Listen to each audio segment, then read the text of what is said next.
ছেলে বা মেয়েটা যখন স্কুলে যাওয়া শুরু করে, গুরুত্বপূর্ণ ফ্যাক্টর হচ্ছে যে তার মেরিটটা ফিনান্সিয়াল কন্ডিশনের জন্য যেন কোনো জায়গায় আটকে না যায়। আপনার ছোটবেলায় ফিরে যান, আপনার জন্য আপনার বাবা মা স্কুলে কত টাকা এডুকেশন ফিস দিত, আজকে আপনি আপনার ছেলে মেয়ের জন্য কত টাকা দিচ্ছেন।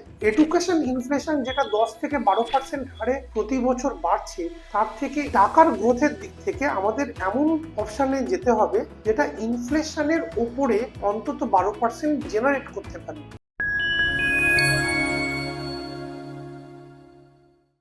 ইউনিভা মানি বাই অর্ঘ্যতে আজকে একটা খুব দরকারি ফিনান্সিয়াল প্ল্যানিং নিয়ে কথা বলি, যেটা বাচ্চাদের সঙ্গে রিলেটেড। কথা বলি আজকে চাইল্ড এডুকেশন প্ল্যানিং সম্বন্ধে। একটা বাড়িতে যখন ছোট একটা ছেলে বা মেয়ে হয়, তখন তাকে ঘিরে সেই বাড়ির বাবা মা এবং বাড়ির অন্যান্যদের অনেক স্বপ্ন থাকে। সেই ছেলে বা মেয়েটা যখন স্কুলে যাওয়া শুরু করে, তাকে ঘিরে বাড়ির সকলের একটা প্রত্যাশা থাকে যে বড় হয়ে জীবনে সে প্রতিষ্ঠিত হবে।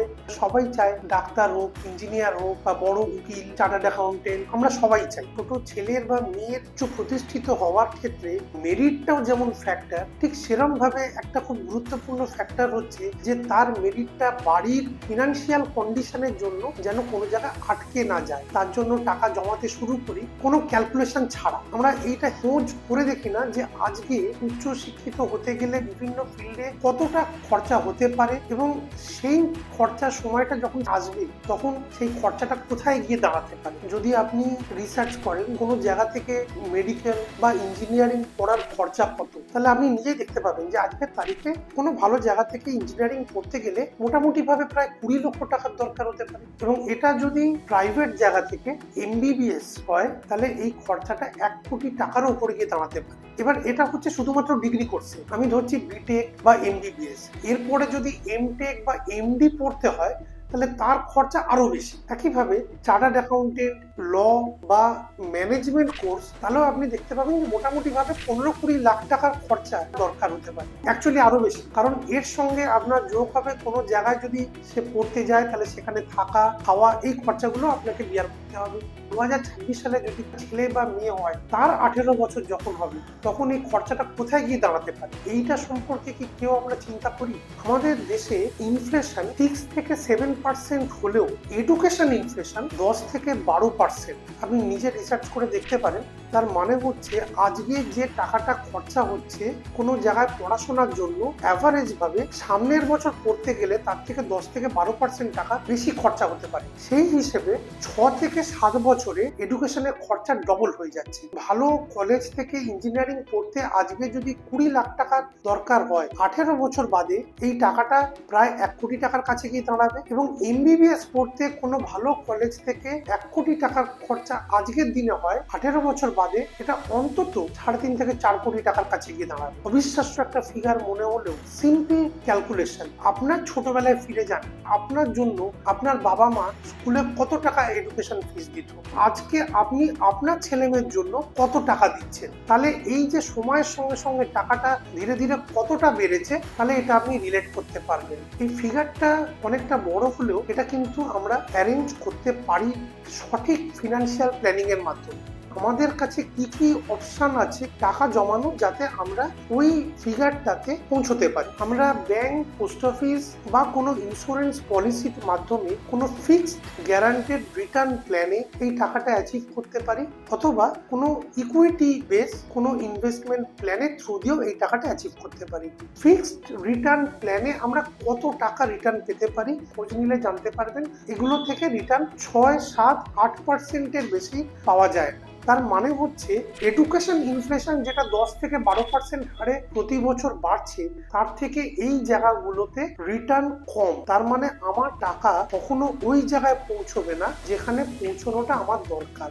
হ্যাঁ, ইন্স্যুরেন্স প্ল্যানে ইন্স্যুরেন্স কভারেজ থাকে, তার নিশ্চয়ই দরকার আছে, সেটা নিয়ে আমরা পরে কথা বলছি। কিন্তু টাকার গ্রোথের দিক থেকে আমাদের এমন অপশনে যেতে হবে যেটা ইনফ্লেশনের উপরে অন্তত 12% বা তার উপরে 15% রিটার্ন যেন আমি আমার ইনভেস্টমেন্ট থেকে জেনারেট করতে পারি। এবং আপনি যদি স্ট্যাটিস্টিক্স দেখেন তাহলে একমাত্র ইকুইটি বা ইকুইটি বেস মিউচুয়াল ফান্ডের থ্রু দিয়ে এই টার্গেটটা আপনি অ্যাচিভ করতে পারবেন। এবার প্রশ্ন হচ্ছে, আমরা যদি এসআইপি করি তাহলে কত টাকার এসআইপি করব যাতে 18 বছর বাদে এতটা টাকা আমাদের তৈরি থাকে, কোন ফান্ডে এসআইপি করব এবং তার থেকে কতটা রিটার্ন জেনারেট করব। প্রথমে রিটার্নে আসি।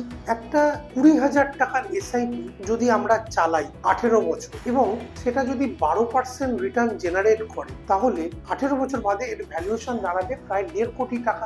এই টাকাটাকে আমি কিভাবে বাড়াতে পারি? আমরা যদি প্রতি বছরই 20,000 টাকার এসআইপিটাকে আমাদের রোজগার বাড়ার সঙ্গে সঙ্গে প্রতি বছর 10% করে বাড়াতে থাকি, তাহলে 18 বছর বাদে এই এসআইপিটারই ভ্যালুয়েশন দাঁড়াবে প্রায় 3 কোটি টাকা। তাহলে আমরা অনেকটা তৈরি থাকবো আমাদের ছেলে বা মেয়ের উচ্চশিক্ষার জন্য, যাতে তার মেরিটটা বাড়ির ফিনান্সিয়াল ট্রাভেলের জন্য যেন কোনো জায়গায় আটকে না যায়। এই প্রসঙ্গে আমার পরিচিত একজনের কথা মনে পড়ে গেল। সেও তার ছেলের জন্য একটা এসআইপি চালাচ্ছিল।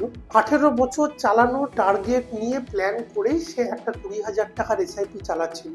5 বছর বাদে তার ছেলের একটা জন্মদিন পালন করার জন্য, ছেলের উচ্চশিক্ষার জন্য যে টাকাটা জমা ছিল সেইটা তুলে নিয়ে একটা খুব বড় একটা অনুষ্ঠান করে এবং তারপর থেকে আবার সে 20,000 টাকা করে জমাতে থাকে। যেখানে নর্মালি ভ্যালুয়েশন হওয়ার কথা 1.5 কোটি 18 বছরে, 18 বছরের মধ্যে প্রথম 5 বছর টাকাটা তুলে নেওয়া হলো বলে 13 বছর বাদে তার ওই টাকার ভ্যালুয়েশন দাঁড়ালো প্রায় 70 লাখ, মানে প্রায় অর্ধেক টাকাতে চলে এলো। যে প্ল্যানিং করে আমরা টাকাটা রাখা শুরু করেছি, এই প্ল্যানিংটা মধ্যখানে কখনো ভাঙা উচিত নয়। এই প্ল্যানিংটা শুরু হতে 3 বছর দেরি করি, তাহলে আমাকে কত টাকা এক্সট্রা দিতে হবে? আমাকে 20,000-এর বদলে 32,000 টাকা করে মাসে দিতে হবে। মানে আমি একটা 20,000 টাকার মান্থলি এসআইপিতে 18 বছরে যদি 1.5 কোটি টাকার ভ্যালুয়েশন আসে, তাহলে 15 বছরে আমাকে 1.5 কোটি টাকাটা পেতে গেলে আমাকে 20,000-এর জায়গায় 32,000 টাকার এসআইপি করতে হবে। তাই প্রথম দরকার হচ্ছে যতটা তাড়াতাড়ি সম্ভব প্ল্যানিং শুরু করা এবং সেই প্ল্যানিংটা পুরো সময় ধরে কন্টিনিউ রাখা। এই টাকাটা আপনি জমাচ্ছেন আপনার ছেলে বা মেয়ের জন্য, তাই মধ্যখানে বিভিন্ন দরকারে চেষ্টা করবেন যাতে এটাকে ভাঙাতে না হয়। আর একটা জিনিস মনে রাখা খুব দরকার, আপনার ছেলে বা মেয়ের এডুকেশন প্ল্যানিং ছাড়াও মেডিকেল ইন্স্যুরেন্সটাও ঠিকঠাক ভাবে রাখা, যাতে দরকারের সময় যে পারপাসে টাকাটা জমাচ্ছি সেটা অন্য কারণে খরচা না হয়ে যায়। এসআইপিটা যে 18 বছর চালাচ্ছে, কোনো একটা অঘটনে তার যদি মৃত্যু হয়, তাহলে এই টাকাটা কোথা থেকে তৈরি হবে? তার জন্য বাবা এবং মায়ের ঠিকঠাক পরিমাণ ইন্স্যুরেন্স কভারেজ অবশ্যই দরকার। চাইল্ড এডুকেশন প্ল্যানের ব্যাপারে কোন প্ল্যানটা আপনাদের জন্য সুটেবল হবে বা কোন ফান্ডটা আপনাদের জন্য ভালো হবে, আরো ডিটেলসে জানার জন্য যে কোনো ফাইন্যান্সিয়াল অ্যাডভাইসারের সঙ্গে যোগাযোগ করতে পারেন বা আমাদের সঙ্গে যোগাযোগ করতে পারেন। আমাদের নাম্বার নিচে ডেসক্রিপশনে দেওয়া আছে।